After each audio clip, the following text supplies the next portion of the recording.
당신은 어떤 사람인가요? 안녕하세요. 굿나잇 책방입니다. 오늘은 이민규의 끌리는 사람은 1%가 다르다를 읽어보도록 하겠습니다. 이민규는 성공적이고 행복한 삶을 위해서는 1%만 바꾸면 된다는 삶의 철학을 널리 퍼뜨려 독자들에게 1% 행동심리학자로 알려져 있습니다. 이 책은 공감할 수 있는 일상적인 사례를 통해 자신과 주변 사람들의 행동을 돌아보게 하고 중간중간 스탑 앤 띵크를 통해 자신의 행동을 돌아보고 다양한 대안들을 찾아 실천할 수 있는 기회를 제공하고 있습니다. 모든 결과에는 반드시 원인이 있다. 실패한 삶이든 성공한 삶이든 모두 그 나름의 이유가 있다.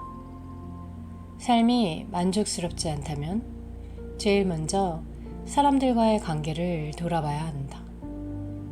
다른 사람들에게 자신이 어떤 모습으로 비치는지 확인해 봐야 한다. 가벼운 우울증에서 심각한 정신병까지 모든 심리 장애에는 관계의 문제가 있다.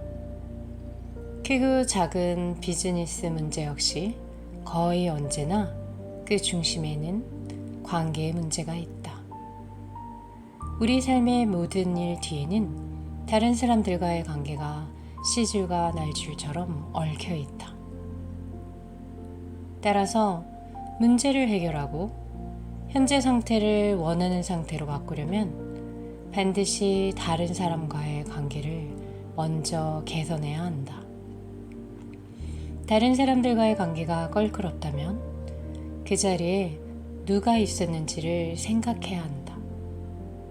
그곳에는 항상 자기 자신이 있다. 좋은 관계를 원한다면 다른 사람을 변화시킬 것이 아니라 먼저 자기 자신을 변화시켜야 한다. 나는 왜 나를 사랑해야 하는가? 나는 왜 이 모양일까? 내가 봐도 나는 한심해. 문제가 생기면 온갖 방법을 동원해 자신을 힐난하는 나쁜 습관을 갖고 있는 사람들이 많다. 그들에게 소개팅을 권하면 이렇게 말한다. 나 같은 사람을 누가 좋아하겠어? 취업에 실패하면 그들은 이렇게 중얼거린다. 내가 하는 일이 그렇지 뭐. 거울을 보면서 이렇게 투덜거린다. 매력이라곤 눈곱만큼도 없군. 다른 사람들이 아무리 칭찬을 해도 이런 사람에게는 효과가 없다. 사람들은 스스로를 좋아하는 사람을 좋아한다. 자기 자신보다 다른 사람에게 더 친절해야 한다고 생각하는 사람들이 많다. 하지만 그것은 잘못된 생각이다. 자기에게 친절하지 못한 사람은 결코 다른 사람에게도 친절할 수 없기 때문이다. 자신에게 불만이 많으면 세상이 못마땅하게 느껴진다. 반면 스스로에게 만족하고 기분이 좋으면 다른 사람들에게도 너그러워진다. 세상은 자기 자신을 비추는 거울이다. 다른 사람이 우리에게 보여주는 태도는 자신에 대한 우리의 태도를 거울처럼 그대로 보여준다. 우리를 대하는 다른 사람들의 태도가 마음에 들지 않는다면 먼저 우리가 자신을 어떻게 대하고 있는지를 살펴봐야 한다. 누군가가 우리를 함부로 대한다면 그 책임의 일부는 우리 자신에게 있다. 성경에 내 이웃을 내 몸과 같이 사랑하라는 말이 있다. 나는 이 말 속에는 자신을 사랑해야 함이 전제되고 다른 사람을 사랑하고 그리하여 다른 사람으로부터 사랑을 받으려면 우선 자기 자신부터 사랑하라는 의미가 내포되어 있다고 생각한다. 많은 사람들은 어떻게 하면 사람들이 자신을 좋아하게 만들 수 있는지 그 방법을 배우고 싶어 한다.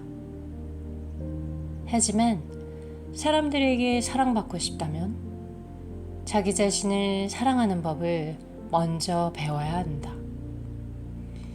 세상에서 자기 자신이 친 덫만큼 끔찍한 덫은 없으며 열등감이나 자기 연민만큼 관계를 가로막는 장벽은 없다. 계속해서 스스로를 불쌍하게 여긴다면 정말로 불쌍한 사람이 되고 만다. 하지만 언제 어디서든 스스로를 사랑스럽게 여긴다면 정말로 사랑받는 사람이 된다. 자기 연민을 버리고 자기를 먼저 사랑하자. 나는 오체 불만족의 주인공 오토다케 같은 사람을 좋아한다. 팔다리가 없지만 자기를 가볍게 여기지 않기 때문이다. 그는 활짝 웃으며 이렇게 말한다. 장애가 있긴 하지만 나는 인생이 즐거워요. 사람들이 스티븐 호킹 박사를 좋아하는 이유는 그가 금세기 최고의 물리학자이기 때문만은 아니다. 걷지도 말하지도 쓰지도 못하는 루게릭이라는 병에 시달리면서도 자기를 불쌍하게 여기지 않기 때문이다. 그들은 자기애가 강하고 당당하며 마이너스 쪽이 아니라 플러스 쪽을 바라본다. 플러스 쪽을 바라보려면 먼저 자기 자신을 긍정적으로 봐야 한다. 자신에 대한 태도를 긍정적으로 바꾸면 행동이 달라지고 행동이 달라지면 그에 대한 세상의 반응도 달라진다. 우리를 진흙탕에 처박을 수 있는 사람도 거기서 일으켜 세울 수 있는 사람도 우리 자신이다. 그러니 누구보다 먼저 자기 자신을 사랑해야 한다.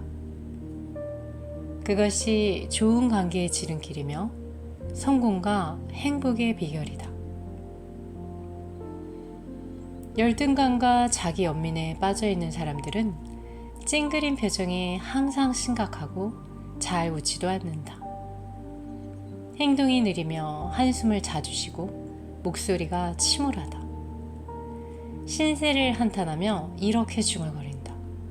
이놈의 세상. 안 될 걸 못하러 해. 누가 날 좋아하겠어. 왜 사는지 모르겠다. 그들은 세상과 사람들에게 호기심이 없으면서도 혼자 있으면 불안해한다. 이런 사람들을 보고 있으면 보는 사람 역시 짜증이 난다. 반면 자기애로 충만한 사람들은 표정에 미소를 띠고 있다. 행동이 민첩하고 목소리도 명랑하다. 매사에 감사하며 이렇게 말한다. 살만한 세상이야. 안 되면 어때? 난 내가 제일 좋아. 사는 것 자체가 즐거워. 그들은 호기심이 많으며 혼자서도 잘 논다. 그들을 만나면 재미있고 괜스레 기분이 좋아진다. 다른 사람과 잘 지내고 싶다면 먼저 자신과 친해야 한다. 사랑받기를 원한다면 먼저 자기를 사랑해야 한다. 자기 자신과 평화롭게 지내지 못하는 사람은 다른 사람으로부터 평화로울 수 없다. 자기를 중요하게 여기고 사랑하지 못하면서 어떻게 자기 안의 재능을 찾고 어떻게 신바람 나게 일할 수 있겠는가? 그런 사람이 어떻게 다른 사람을 격려하고 고무시킬 수 있겠는가? 세상에 대한 사랑이나 세상으로부터 받는 사랑은 항상 자기에 대한 사랑에서 나온다. 자기애를 증진시키는 법 7가지. 1. 자신의 실수를 관대하게 대한다. 자신을 용서해보지 못한 사람은 다른 사람도 용서할 수 없다. 2. 있는 그대로를 수용한다. 자신의 한계를 수용하지 못하면 다른 사람의 단점도 수용할 수 없다. 3. 거울을 보고 미소를 지어본다. 자신을 보고 웃지 못하면 다른 사람 앞에서도 진정으로 미소 지을 수 없다. 4. 자기 안의 가능성을 찾아본다. 자기 잠재력을 못 찾으면 다른 사람의 가능성도 찾을 수 없다. 5. 혼자서 밥을 먹어본다. 자신과 평화로운 관계를 맺지 못하면 남하고도 평화로울 수 없다. 6. 사소한 일에도 스스로를 칭찬하고 보상한다. 자신을 칭찬하지 못하면 다른 사람도 진심으로 칭찬할 수 없다. 7. 내 안에 감사할 일을 찾아본다. 자신에 대한 감사가 없다면 세상에 대한 감사도 없다. 자, 미소를 한번 지어볼까요? 그리고 또 다음을 들어보도록 하겠습니다. 나는 당신이 좋아요. 매년 스승의 날이면 우리과 학생들은 교수들과 함께하는 자리를 마련한다. 거기서는 의뢰의 간단한 선물과 함께 학생들이 교수들에게 전하고 싶은 이야기를 적어 코팅하거나 두루마리로 만들어 각 교수에게 전달한다. 몇 년이 지났지만 지금까지 잊혀지지 않는 짧은 글이 있다. 그 글을 쓴 남학생은 선생님이 좋아요, 그냥 이라는 말과 함께 그 아래에 자기 이름 석자를 적어 놓았다. 나는 왜 몇 년이 지난 지금까지도 그 짧은 글을 잊지 못하고 있을까? 자동차 판매왕의 비결 I like you. 상사들은 업무 능력이 뛰어난 직원을 좋아할 것이다. 그런데 그 직원이 자기를 좋아하지 않는다는 사실을 알게 되면 교수들은 대개 공부를 잘하는 학생을 좋아한다. 그러나 그 학생이 자기를 싫어한다는 사실을 뒤늦게 알았다면 당연히 얘기가 달라진다. 사람들은 자기가 좋아하는 사람을 친구로 선택하고 좋아하는 사람을 도와주려 하며 좋아하는 사람으로부터 물건을 사고 싶어 한다. 훌륭한 의사가 되려면 약보다 환자를 더 좋아해야 한다. 은행가로 성공하려면 대차 대조표보다 고객을 더 좋아해야 한다. 일개 영업사원으로 연간 20만 달러가 넘는 수입을 올려 기네스북에 세계 최고의 자동차 판매왕으로 기록된 조지 라드에게 기자가 그 비결을 물었다. 그는 2가지만 명심하면 된다고 잘라 말했다. 첫째, 고객들은 정당한 가격을 원한다. 둘째, 고객들은 자기가 좋아하는 영업사원에게 차를 구입한다. 결론은 좋아하는 영업사원이 정당한 가격을 제시하면 계약이 성사된다는 것이다. 고객들이 그를 좋아하게 만드는 비결을 묻자 그는 매달 13,000명이 넘는 고객들에게 사적인 메시지를 적은 편지나 카드를 보낸다고 말했다. 신년이나 추수감사절 또는 생일 등 상황에 따라 축하하는 글은 달라지지만 개인적인 인사말은 언제나 같았다. 저는 당신이 좋습니다. 물론 이름과 서명 외에 자동차 판매와 관련된 어떤 내용도 덧붙이지 않았다. 이 사실이 우리에게 가르쳐주는 것은 무엇일까? 좋아한다는 말을 듣고 싶은 것은 인간의 원초적인 본능이며 우리 모두는 이 부분에서 항상 영양실조에 걸려 있다는 것이다. 사람들은 왜 그리 좋아한다는 말을 듣고 싶어 할까? 그것만큼 우리를 기분 좋게 하는 것이 없기 때문이다. 자녀 교육, 업무 지시, 상품 판매, 외교, 정치적 리더십 등 어떤 상황에서든 상대를 설득하려면 거쳐야 할 단계가 있다. 무엇보다 먼저 상대방이 우리를 좋아하도록 만드는 것이다. 그렇게 하려면 내가 먼저 그를 좋아해야 한다. 자기를 진정으로 좋아하는 사람을 좋아하지 않는 것은 결코 쉬운 일이 아니다. 좋아한다는 표현을 연습하자. 사람은 누구나 좋아한다는 말을 듣고 싶어 한다. 나도 그렇고 아마 여러분도 그럴 것이다. 그러나 아이러니하게 다른 사람에게는 그걸 꼭 말로 해야 돼 하면서 좋아한다고 표현하기를 꺼린다. 특히 가족과 같이 가까운 사이에서 더 그렇다. 가족에게 부정적인 표현은 잘하면서 긍정적인 표현은 못하는 사람이 의외로 많다. 좋은 감정은 굳이 표현할 필요가 없다고 생각하거나 쑥스럽게 여기기 때문이다. 하지만 사람들은 모두 그런 말을 듣고 싶어 한다. 좋아한다는 느낌이 드는 순간을 혼자 간직하면 그때마다 우리는 특별한 관계를 만들 수 있는 기회를 놓치고 만다. 자신을 좋아한다는 말을 듣고 불쾌해할 사람은 없으며 다른 사람에게서 호감을 얻는 가장 빠른 방법은 상대를 좋아하는 것이다. 하지만 좋아하는 것만으로는 부족하다. 그 감정이 상대방에게 전달돼야 한다.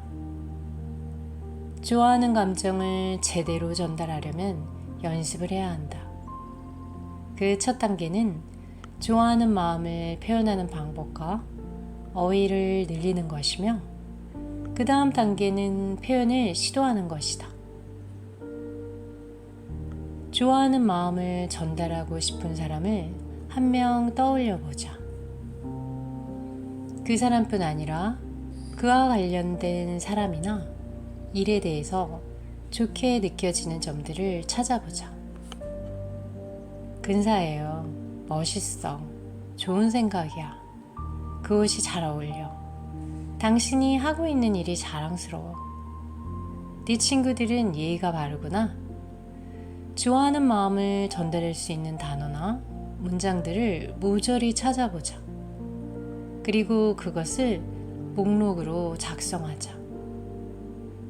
이제 그 중에 하나를 골라 뒤로 미루지 말고 지금 당장 표현하자. 생각만 하지 말고 입을 열어 진솔하게 말해보자.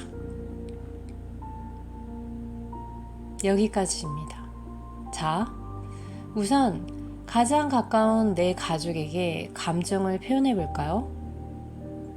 이전보다 더 많이 말로 표현할 수 있다면 우리의 삶은 지금보다 훨씬 더 수월해질 것입니다. 오늘도 끝까지 함께 해주신 굿나잇 책방 구독자님들 사랑합니다. 그리고 정말 감사합니다.